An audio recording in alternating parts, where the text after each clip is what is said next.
fans, I think, can sense it right now. To go, inbound to Weatherspoon with one. Weatherspoon puts up the three. It's no good! The Liberty Flames are still dancing. Fan the Flame to the biggest victory in school history. Georgia to inbound, gets to the AC. Deep three, pull up. He banked it in! He banked it in! Shot at the buzzer. Good! It's good! It's good! It's one. Larry Blair, reverse layup, up and in, and he's fouled. Man, you talk about degree of difficulty. With two, Georgie at the buzzer. Got it! He got it! Darius McGee, a game for the ages. And Liberty wins 4 games in the Big South Tournament to take home the 2013 crown. Look at Bio Baxter now. 25 for Colin Porter. Holmesley, splash. Shiloh Robinson with an effort play.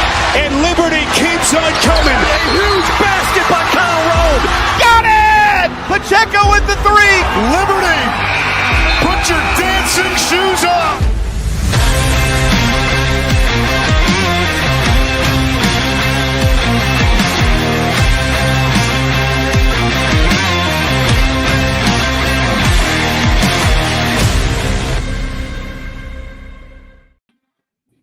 Well, hey, what's going on? Welcome into the Sea of Red basketball podcast. Nick Kirby joined alongside the Dr. William Matthews. Will, I hope your holiday season, your Christmas, your New Year's, I hope it went well, my friend. Kirby, I haven't seen you since last year, man. No, we haven't done this since December the 8th, I believe. So a lot has happened.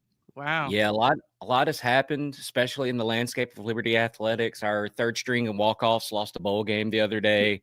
It was tough to watch. We'll get into the basketball of what has happened. A lot's happened there. So, but starting off the new year with some good coffee, caffeinated tonight, and ready to talk some hoops. Well, Will, where did you get that coffee from? Oh my goodness! I didn't know you were going to ask me this. This is Ironclad. This is bare knuckle. That's my go-to. It's my favorite. Here, how about this for a little bit of a plug for how good Ironclad is. We've got some friends that we go to church with, Jeff and Mary. Mary is from Honduras, and we gave them some Ironclad coffee for Christmas.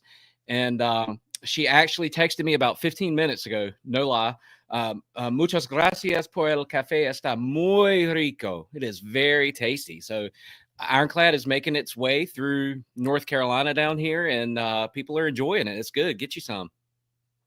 Yeah, as always, they have ordering online, ironcladcoffee.com. Great supporter of all things Liberty Athletics. We certainly appreciate our friends over at Ironclad Coffee. And our fearless leader, John Manson, unable to join us tonight, but we'll hopefully have him on again soon.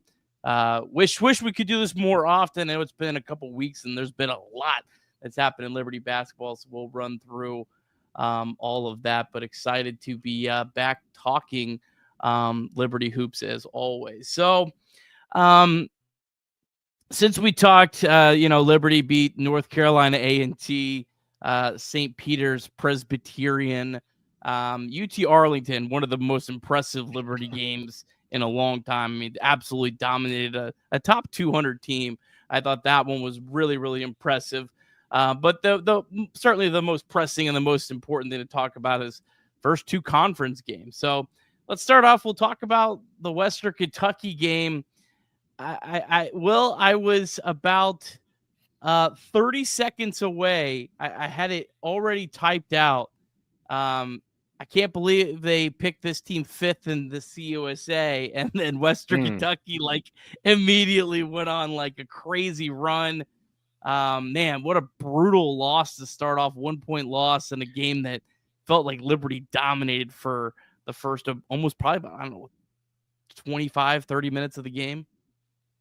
Yeah. Well, first of all, the A&T and St. Thomas games, I don't even really remember. I think I've blacked out. Arlington was a good game, impressive win. I think what I remember the most about that game is kind of the drama between the coaches in that game, if you remember that. But I think what plays into that is what seems to me has been missing from this team last year and 2 years ago is almost that the chip on the shoulder, having a little bit of attitude. We're almost like a too nice of a team. But if you remember that tournament game against Mississippi State and Caleb Holmesley hit that three, and he's chirping a little bit and he's looking at the crowd and he's got that, that face like, how dare you put us as a 12 seed, I think that loss to Western Kentucky kind of put a chip on their shoulder a little bit to go into the next game against Middle Tennessee. But yes, the good news about that is you tweeted out, it doesn't really hurt our numbers that much. So we can get into whether we're still in the conversation for at large. Kirby, I'll let you tackle that. But yeah, it was just a complete tale of two halves for both teams. Yeah, Liberty's played 3 great halves to start Conference USA play. It's just unfortunate that one half was really, really bad, and let Western Kentucky get a win they had absolutely no business winning.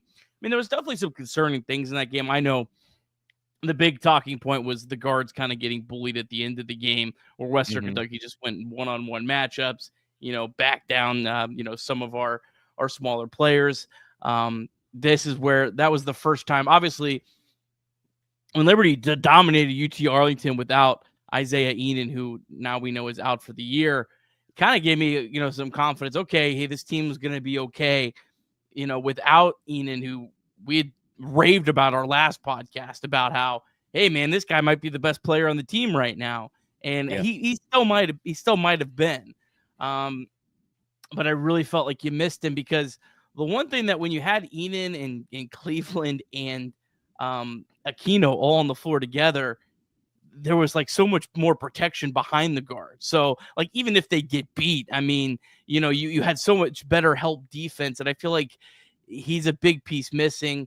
Middle Tennessee, it's hard to know if I don't really think Middle Tennessee necessarily had the same personnel as Western Kentucky to where they could exploit that same thing. So it'll be interesting to see if that, becomes a problem. We could go a million different ways.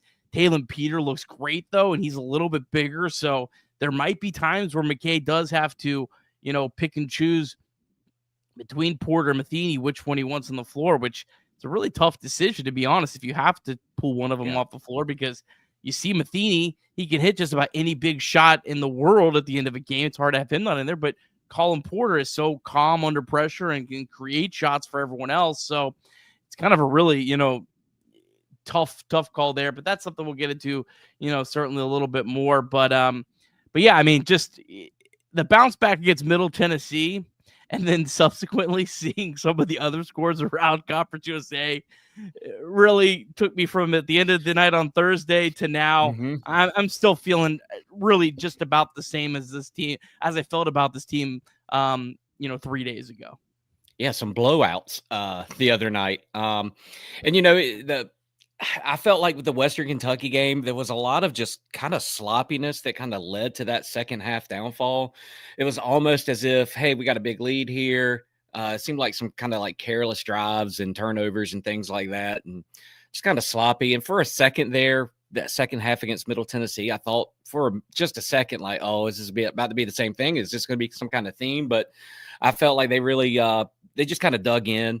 I feel like that chip on the shoulder comes from the top. I think it comes from Coach McKay, as evidenced in that Arlington game where he said he was not staring at that player, which I think he was. Otherwise, that coach wouldn't have gone off like he did. But yeah, but once you saw kind of how the rest of the CUSA games unfolded, you're like, okay, Western Kentucky, maybe not as good. Maybe it was just an aberration where Liberty just kind of got sloppy against them second half. 17-3 run from Western Kentucky in about the last 5 minutes, minute 6 to about minute 1, if I'm looking at the thing right. Get this, Will. So Liberty had a 98.5% win probability. So that means obviously Western Kentucky had a 1.5%. The 12th, I don't know how to say this right. It's the 12th biggest comeback in terms of the lowest win probability of anyone in college basketball this year. So, Liberty really one of the biggest, I don't want to say choke job, but, it's one of the biggest, games you get away in college basketball this year. And, we say this a lot. I'm a prisoner of it too. We forget how young, these guys play college basketball. Oh, yeah. And Sure. you're going to have games that just don't make sense throughout the year. And hopefully what happened at the end of this game is just one of those things that don't make sense, because it's an entirely different narrative if probably Western Kentucky misses one of those shots that they hit during that run. Hey, and Liberty had the shot that they set up for at the end, and Caden Matheny more times than not hits that shot. And then, they're also, this is a game where they're trying to figure out what they're going to do without Enan for the first time. Or not the first time, but still early on, as far as first time it mattered in a conference game. So, you saw some switching up of things against Middle Tennessee, where Yates got some more time and things like that. So, I give them a pass on that. Especially as you mentioned, as you kind of saw the rest of the scores the other night, it's going to be a topsy-turvy season, much like it was last year. Conference USA is a good league. It's a good conference. And, I know we're going to talk about UTEP in a second, but they're a sneaky good team as well. So, I mean, who knows? We could blow them out, or they could blow us out, or it could be a 1-point game. Yeah, I mean, we mentioned before, Conference USA is the 9th best conference in college basketball. I don't think Liberty had played, if I remember correctly, in a top 17 league ever. So Liberty's going to lose. Liberty should lose a lot of conference games this year, and that's not going to, this is what you expect when you jump into a league this big. Now, having said that, Liberty right now is favored in every single game the rest of the year. Doesn't mean they're going to win. They're supposed to lose 4 times, but they're going to actually be favored in each individual game. But a lot of them, I mean, we're talking 1-point favorite, 2-point favorite, 3-point favorite in a lot of these road games. But yeah, I mean, and let's save a little bit of the Conference USA talk for a second, just because there's some things I want to go through. Just something about this league that just do not make sense at all right now. But and I want to talk a little bit more about the Middle Tennessee game, because in this one, and at times during the Western Kentucky game, I feel like at times we forget how good Zach Cleveland is and some of the things that he can do. The thing that I really loved about Zach Cleveland was him making 2 free throws at the end of that Middle Tennessee game to ensure the cover. When I saw him go to the line, I thought, well, they're not covering this one, and went right up and sunk both of them. So obviously his free throw shooting is still a major concern, but man, outside of that, his game is really, really good. Yeah, forget about covering for a second. Just the fact that he made 2 free throws is big. That anybody made 2 consecutive free throws is big. Look at Colin Porter had a big game. I felt like he was kind of the story. I know Matheny had 19 points, but Porter was just, flirting with a triple-double there. I felt like he was kind of the guy that put the team on his shoulders for this one. Yeah. Porter, I mean, Porter's played really well as well. I mean, really, look, everyone has. I mean, this Liberty team's only lost 2 games all year. And, they've played quite a few quality teams. Kansas State, maybe starting to look like a team that's going to turn their season around. They played 2 pretty good games in Big 12 play. Won one of them, lost another one by 1 point on the road. So hopefully that's a team that can get rolling and kind of give Liberty a little bit more. I know you had mentioned a while back about at-large talk. I mean, it's after losing the first game to Western Kentucky, it's really hard to see. But I mean, look, if Liberty did run off and go crazy and only lose maybe 2 more conference games, I think they're going to be in the conversation at the end of the year. But it's hard to see this team it's not a knock on this team at all. I think this team could be the best Liberty team of all time. Trademark. We'll go ahead and could. I said could. I think this team could be the best team of all time and still lose 4 or 5 Conference USA games. I think it's more just really about, how good this league is. But I don't know. Will, any other kind of thoughts?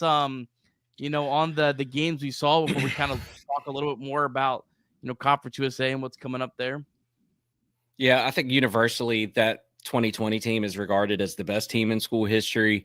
Probably some of the older guys like Scar and Naz might say like a team from the 80s or something like that. I don't know, but that was a ASUN conference team, right? So this is a better conference.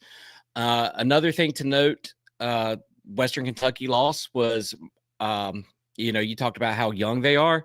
We also forget that some of these guys are adjusting to NCAA Division I basketball. They have played junior college. Moffmer had an off game against Western Kentucky. He had, I sent this to you in a text. He had a Shiloh Robinson box score. So no offense to Shiloh, but Shiloh admittedly regressed every year he was here, I felt, or just never really. Anyway, it's not a Shiloh conversation, but Moffmer really rebounded, had a great game against Middle Tennessee. I think there's going to be some of that with some of these guys, even Aquino, La Bessia Espanola, like they are still adjusting to NCAA Division I basketball, and they're not playing Stetson to adjust it to it. They're playing a good Western Kentucky team and a good UTEP team. So I don't know. Still a lot of hope for the conference season overall. Yeah, Moffmer, really a good bounce back game against Middle Tennessee. Very efficient game. Yep. Only turned the ball over one time in that game. And I don't know if you noticed this, but can you believe how much McKay has tightened these rotations? Against Middle Tennessee, he basically played 6 guys. Gabriel played 5 minutes, but those were at the end of the game, I think, most of them. Xander Yates played 4, and it was Matheny Porter, Moffmer, Aquino, Cleveland, Peter. That was it. It was pretty much the same story against Western Kentucky. I'm surprised how much he's trimmed down the rotations. I don't know if it's just we lost Enan. I need to get some other things in order before we kind of get into a new rotation, because I don't think it's sustainable to play 6 guys that many minutes throughout the gauntlet of CUSA play. Do you? Yeah, I don't know. I was really expecting to see maybe Decker get a little bit more time, the way that he kind of showed off against some of those non-D1s, maybe give him a chance to kind of get in there. But yeah, I'm with you, a little bit surprised that it has been so minimal. Yeah, Decker really surprised. Played 3 minutes against UT Arlington, 2 minutes against Western Kentucky, and then hasn't played it at all against Middle Tennessee. And there's always a lot of things going on behind the scenes. Could right now McKay and the coaching staff be challenging, Brett on the defensive end and saying, we need you to do this, and this before we're going to give you more minutes. And, maybe playing more of the long game this season with Brett. Whereas I think we all would agree he's probably going to help this team, and at least in short bursts right now, even if he's a liability defensively. But it may be a thing where, they want to see some improvements on the defensive end before, they give him some more minutes. But yeah, that'll be definitely something interesting to follow. You can do it in tournaments. You can Villanova. I don't know if you remember this, like that team that I think had Brunson on it that won the national championship. I know they only played 6 guys, sometimes 5. I remember one of those Nevada teams back when they had the coach who's bounced around a couple times. Now he's at Arkansas. I don't remember where he went. Musselman. They had 5 guys, and that they literally never played a 6th man, and they went to like the Sweet 16. So I just don't think they can go through the gauntlet of CUSA play like this. I think they'll have to make some adjustments. That'll be just something kind of interesting to see how they go about that. Yeah, it seemed last year maybe some of the guys were kind of getting tired almost towards the end of the year. Yeah. But, McKay has a system. This is the way he runs it. Who am I to argue with his coaching philosophy, because I am not a coach. But I do think the long game with Decker, I think he's going to be a really good player. So I think if defense is something that he needs to work on to contribute to the team, then I hope he gets that figured out. And I don't doubt that McKay will embed that defensive mindset in him if that's what he sees Decker good at. So. Yeah. And Curtis Blair's also played a little bit of late. He's a guy that maybe could also, find his way into a rotation as well. I think Xander Yates, he's played some good minutes. He's hit some big shots. He's definitely a guy that also could kind of work his way in there as well. All right. Well, let's have a quick word from Jason Porter Real Estate, and then let's go talk about this wild Conference USA and kind of what's coming up for Liberty. Well, hey, everybody. My name is Jason Porter. I'm with Legacy Realty and Development, and it's been a great partnership here with Sea of Red lately. I was with Liberty Athletics as the Associate Athletic Director for Sports Medicine, so took care of all of the healthcare needs and coordinated that with a fantastic staff at Liberty in the athletic department, of course, for about 5 or 6 years, and then moved into real estate full-time and with Legacy Realty and Development. And it's just been a great pleasure to continue to stay connected with my Liberty University family and the athletics family as well. Been enjoying serving them.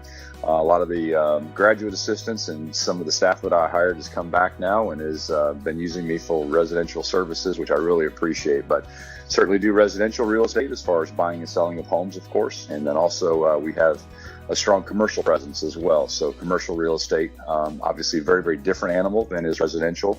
But whether it's buying and selling commercial properties or just the leasing of properties, we can help with that as well. So it's been a great opportunity to service our commercial clients as well. And then certainly on the investment front too, a number of folks who have discovered the power of passive income through real estate and investing in real estate with rental properties or fix and flips, those kind of things. And so great joy to serve my clients in that capacity as well. The other thing that I would add too is just a very, very full Rolodex at this point of contractors and subs and just different professional contacts that I've made through the years. So if I can ever provide any of those folks to you and all of a sudden you need a plumber or an electrician or a contractor to build your deck, whatever, I'd certainly be glad to give you access to that Rolodex and those references as well. Because a lot of times it's not exactly who you know, it's who you know that knows how to do the job well. And so I would be glad to provide those services for you as well. So love Flames Nation, love taking care of my Liberty family. And if there's ever anything I can do for you, my contact information is all right here on the screen. And I would love to be a service to you and yours. Thanks so much.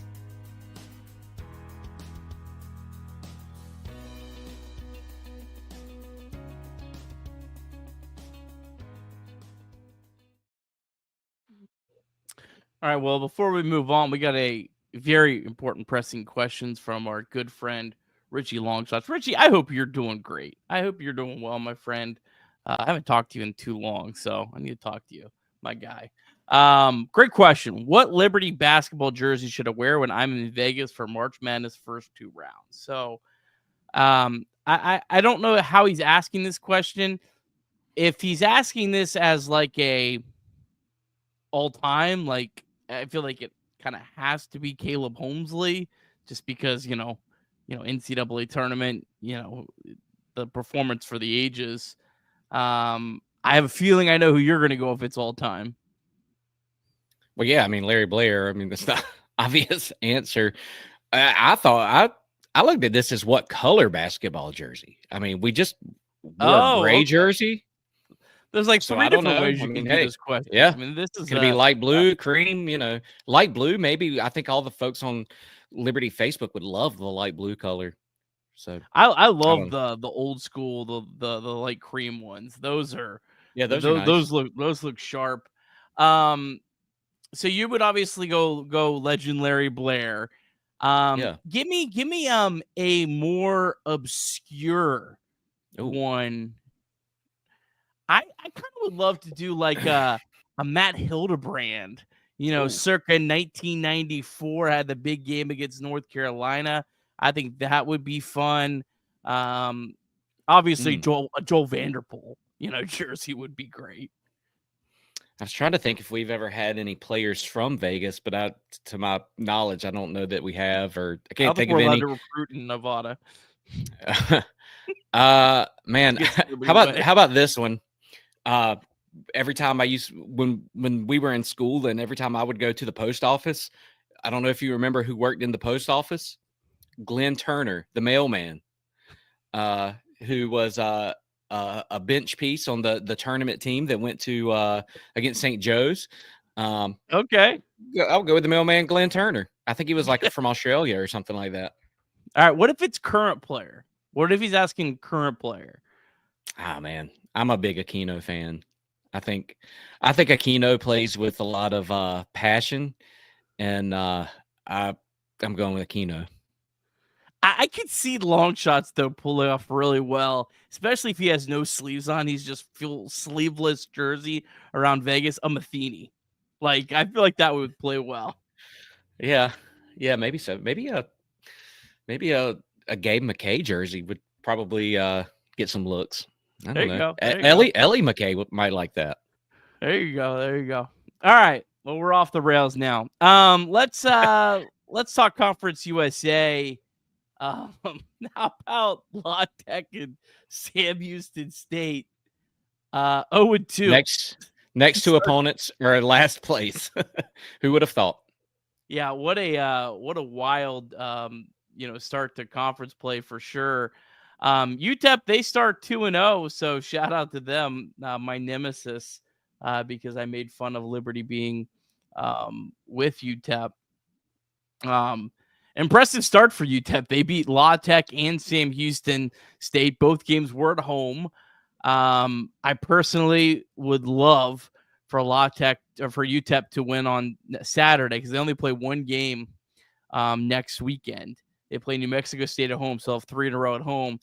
Then they got to travel to Lynchburg. I would just love a 3-0 UTEP team to come into Liberty Arena and get the doors blown off them. That would make me very happy.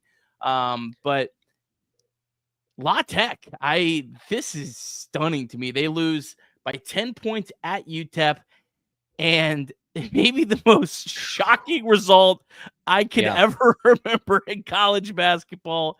They lost 78-48. That's a 30-point loss to New Mexico State. Yeah, I don't know how you explain that because, I mean, I don't know how you explain that. I mean, this La Tech team has been very good non-conference. They beat Grand Canyon.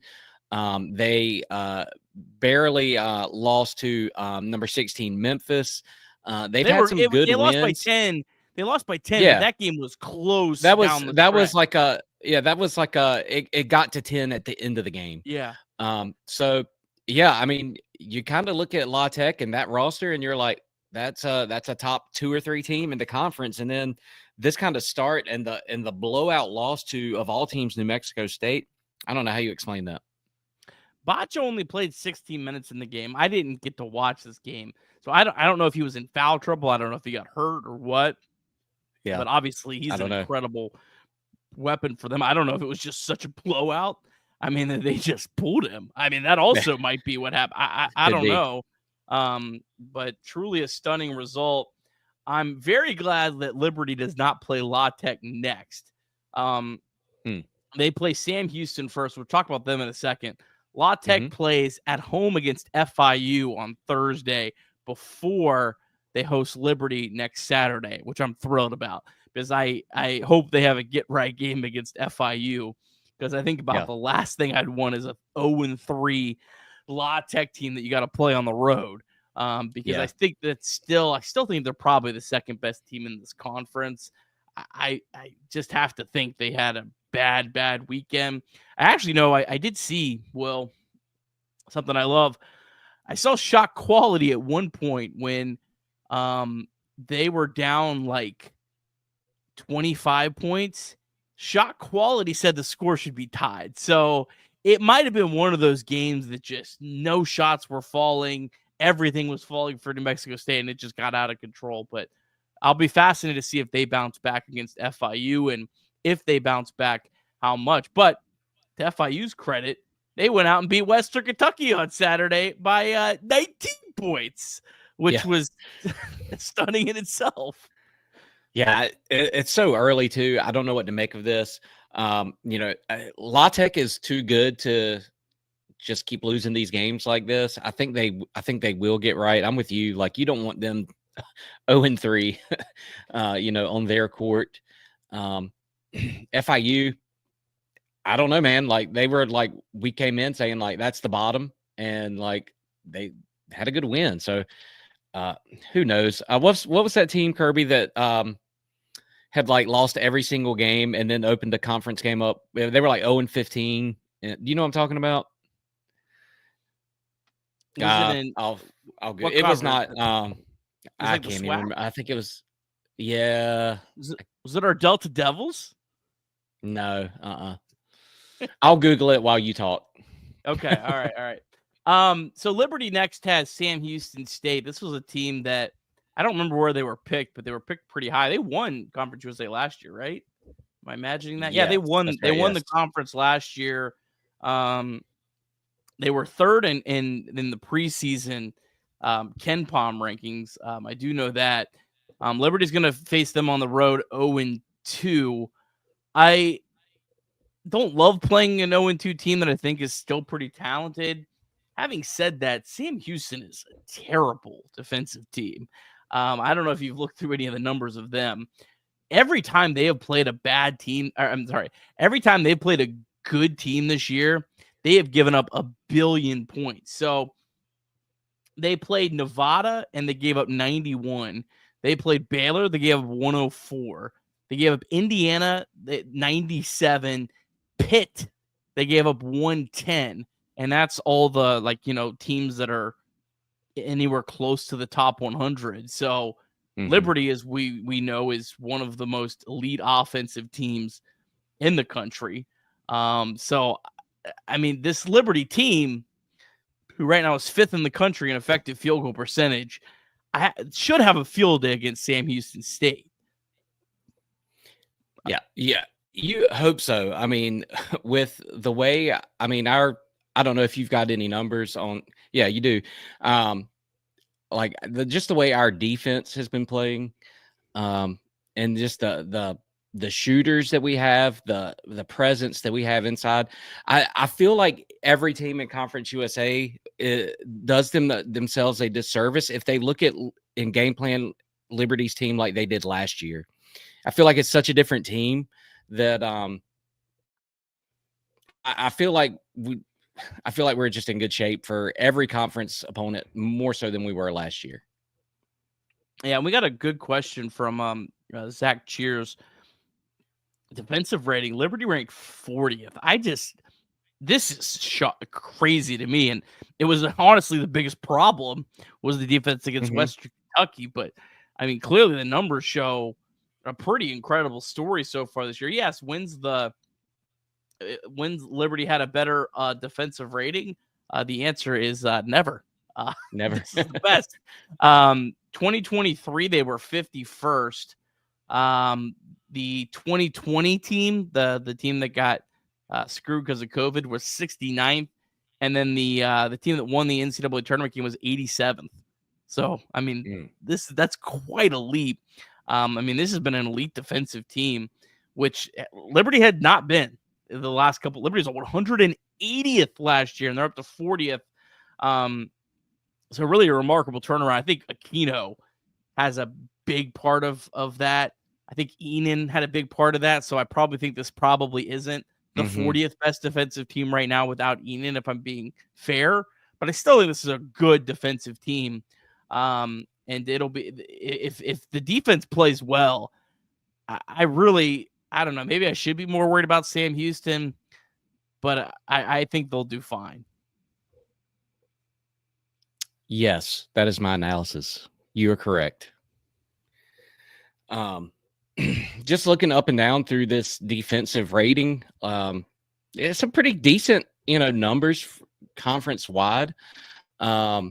You've got obviously Liberty is at the top, but even at the lower point of the conference, Sam Houston State 111 is, 287. But overall, like pretty much everybody's kind of in the middle there. Western Kentucky has a good defense. Defense is always, as long as Coach McKay is our coach, defense is going to be our calling card. We are going to always rely on the three, I think, under his offensive system. But the defense is where we're going to win or lose games. Yeah, no question about it. I mean, Liberty is, believe it or not, I think they're shooting.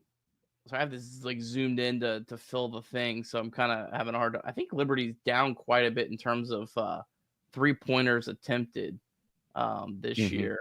I don't know. I can't see it. Yeah, that makes sense because we got more size than we did last year, right?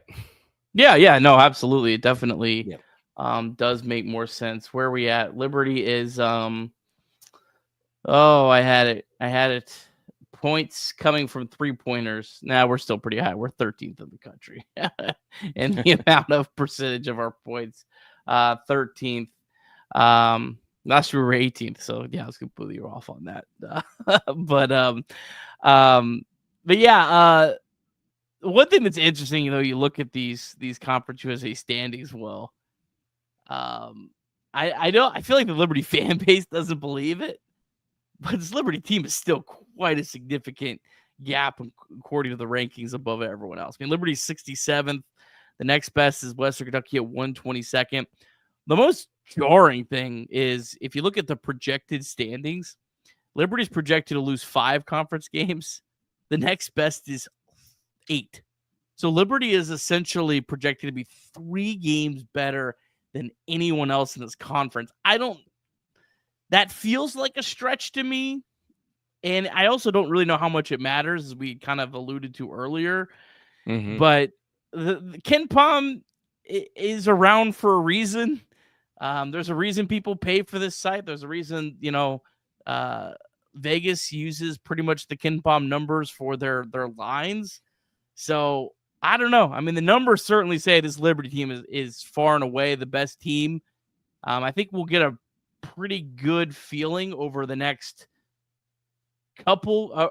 Not obviously next week is going to be a big test with Sam Houston and La Tech, but then they're going to have UTEP at home as well right after that. So these next 3 games, I mean, I think if Liberty can come away 2-1, I think you're really going to be like, all right, yeah, this team's in the driver's seat. Do you think 2-1 is a pretty reasonable expectation over these next 3? Yeah, definitely. I think so. I mean, I feel like we're playing, even if the numbers don't indicate it, just kind of gut feeling. These are the best 3 teams in the conference, coming up that we will play. So even though Kennesaw State always has our number for whatever reason, I think it was John Manson that put out an article on the Sea of Red that was like the defining moments of Liberty's 2024. And 2 of them were losses to Kennesaw State, so football and basketball. So for whatever reason, they just have our number, but reasonable expectation. Also, our numbers are so good. We win that preseason tournament against some good teams, beat Kansas State down in the Virgin Islands and all that, and that's good. But there it seems like there's something different before a preseason tournament like that. Versus the grind of a conference season. So, it feels like it would be, and I'm not a basketball player, but it feels like it'd be easier to get up for one of those preseason tournaments like that, where you're going to face a P4 team in K-State and really just do something good for your resume. But then it's like conference season. This is going to be twice a week, 3 times a week. So, yeah, I mean, it's reasonable to, even if the numbers don't indicate it, expect more losses than what Ken Pom might say. Yeah. Good point here from Aaron brought up, I hope we don't struggle with the long travel again this season.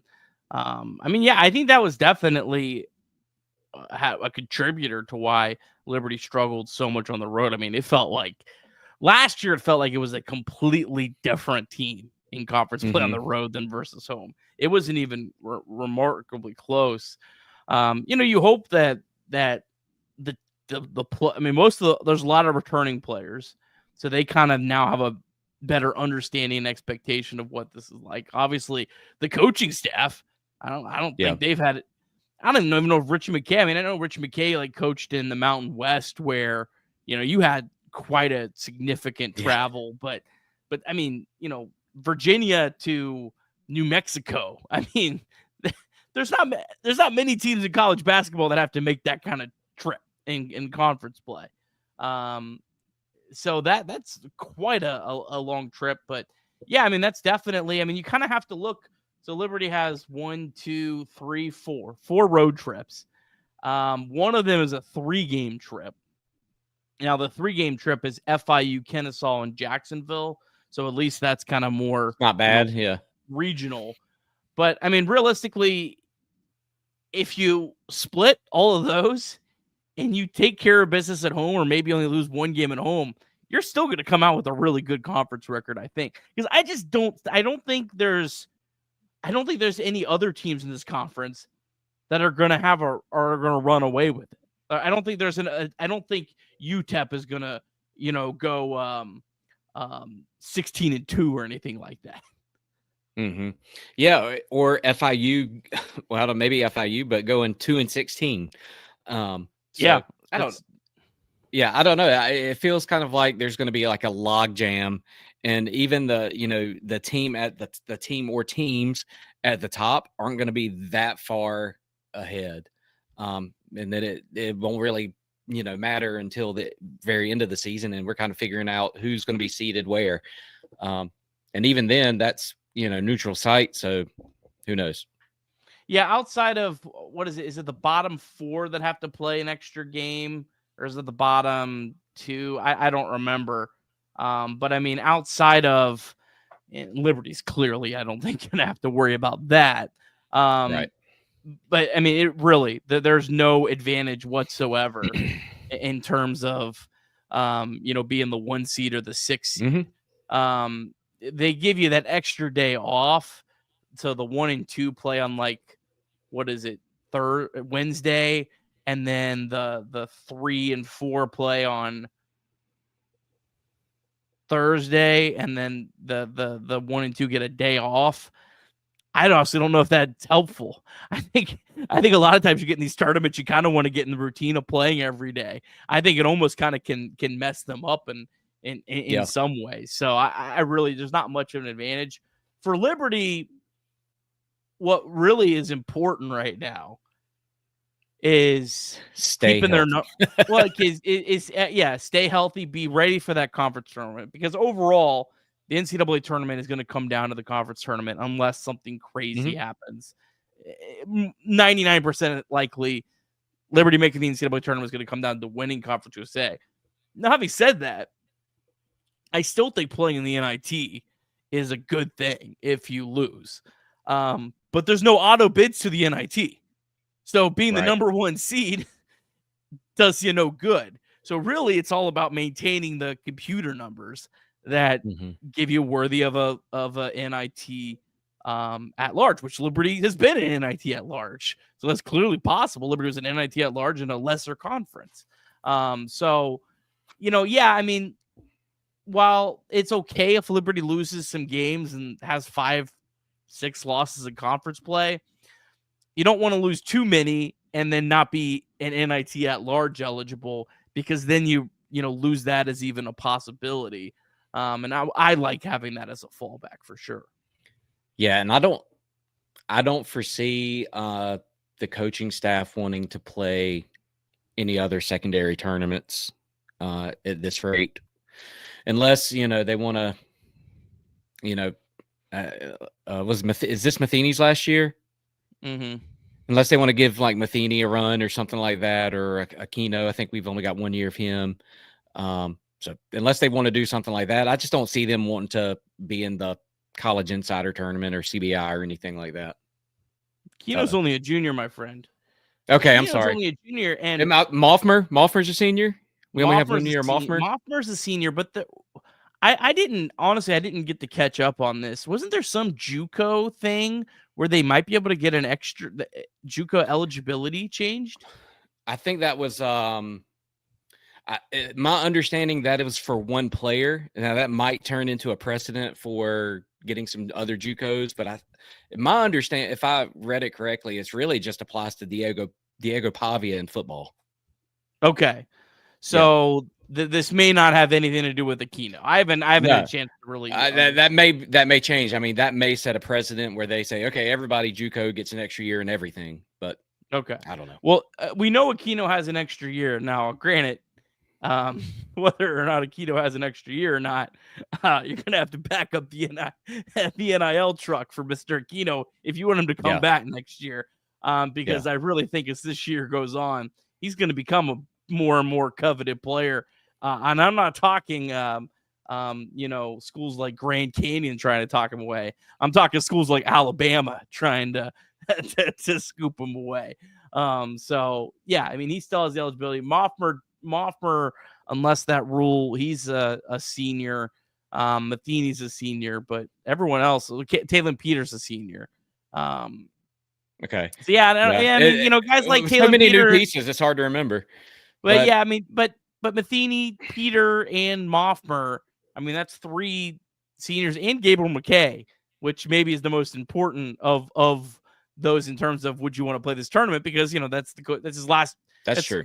That's Richie's last chance to coach his son. There is quite a few players that I think you'd want to give a tournament to. So hopefully we're not having to talk about, are we going to take the CBI? Because and if you're watching, por favor, quédate, please stay. Where can I send my check? Check? I think there's a Flames Rising commercial I can run here. All right. Will, obviously big weekend coming up. Sam Houston, La Tech on the road. Man, we got someone saying Matheny has an extra year. I don't know. It's so hard to keep track with the COVID year. I wish Ken Palm would put, C like senior, like, so I know that he's already used it.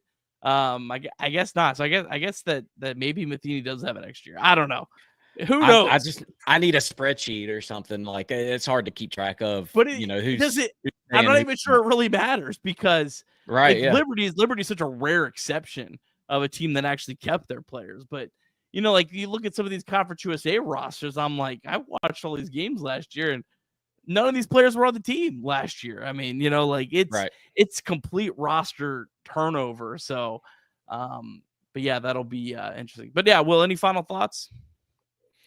Well, I believe Enan still has another year. So even though this year might be lost, hopefully he can get healthy. And, I think it's, even though we're only 2 games in, I think it's still yet to be seen how much of an impact he possibly could have had for this team.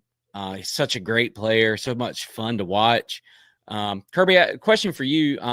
These 3 games coming up, 2 of them are on CBS. One is on ESPNU.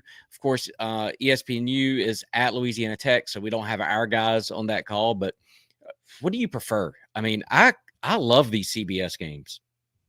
I love the CBS. I mean, you get that March Madness music. Yeah. I love too. They have like pre and post game shows. Like they're talking about Liberty. I like, and a halftime.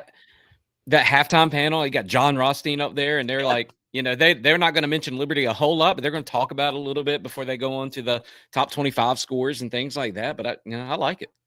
Yeah, I wish every game was on CBS Sports Network. The ESPNU does nothing for me. I'd rather have our announcers than be on ESPNU. Because ESPNU, it's just like, well, especially now, not to get on a real sidetrack, I've finally moved on. Rest in peace, DirecTV. If I couldn't do it anymore with how much the bill is. So I have the Hulu live TV. So there really is absolutely no difference between being on ESPNU or ESPN Plus. And ESPN does such a half job. Half the time the announcers aren't even in the arena. They don't have a pregame, postgame show. Outside of some really bad road announcers, like was UTEP the one that was really bad last year? Yeah, I can't remember. I was just thinking there was one that was think about that who was terrible. Outside of that, I really, the ESPN games do nothing for me anymore. Yeah, unfortunately, these ESPNU and the CBS games, they're great, except for we don't have Naz and Warner on the call. That's the only downside. But after this little swing, we get them for 2 or 3 games before we go back national. So January 18th is the first time we get the home announcers. We get our guys. Yeah, but then we 1, 2, 3, 4. I think we only get them 4 games this year. Are you looking at the schedule? Why is UTEP on February 15th no TV listed? February 15th. Doesn't matter. It's at UTEP, so it doesn't matter if that's so. We're not going to get our guys either way, but maybe that's a TBD. Okay. I know that Flow Sports. No. I know that sometimes the ESPN, they do like a flex, so the flex they may deal, be, yeah. They may be waiting to determine that, and okay, if you're not, then you're on ESPN Plus. Well, hey, that would be the way things are shaping up. That would be a great game for ESPN. The Uno. Yeah, probably 2 is probably our. That's probably the limit on that, but yeah, that would be a great game for national TV. What is that? February 15th. The way things, yeah, I mean that's a long ways away, basketball terms, but that could be a 1 and 2, the conference game. Yeah, I definitely think so. My guy is saying ESPN Plus though for that. So I don't know if maybe that isn't a flag. I don't know. Okay. Maybe that's I'm looking at the Liberty Flames. Maybe website. Liberty just didn't upload the thing. Okay. They don't have like a TV designation for that. Yeah, ESPN's not listing any flex games for that, so okay. I don't know, but we'll see. Yeah, I just think we only have 4 games left of our guys. Hopefully they do. Hopefully they call the tournament again because they did last year. Yeah, that was great. Yep. Yeah, they did a good job. I unfortunately didn't get to watch hardly any of that. I was in Arizona, but yeah, hopefully this year I can make sure to lock it in. All right, well, Will, appreciate you as always, my friend. Always a lot of fun talking Liberty basketball. Wild 3 games coming up. Hopefully Liberty goes 3-0, and next time we talk to you, we're just really flying high around here. So, but yeah, for Will, Nick, buy some Ironclad coffee, put some money in the Owen Aquino fund, and save a little bit of money so you can buy a house with Jason Porter. So, all right, well, have a fantastic day. Have a great week. Go Flames.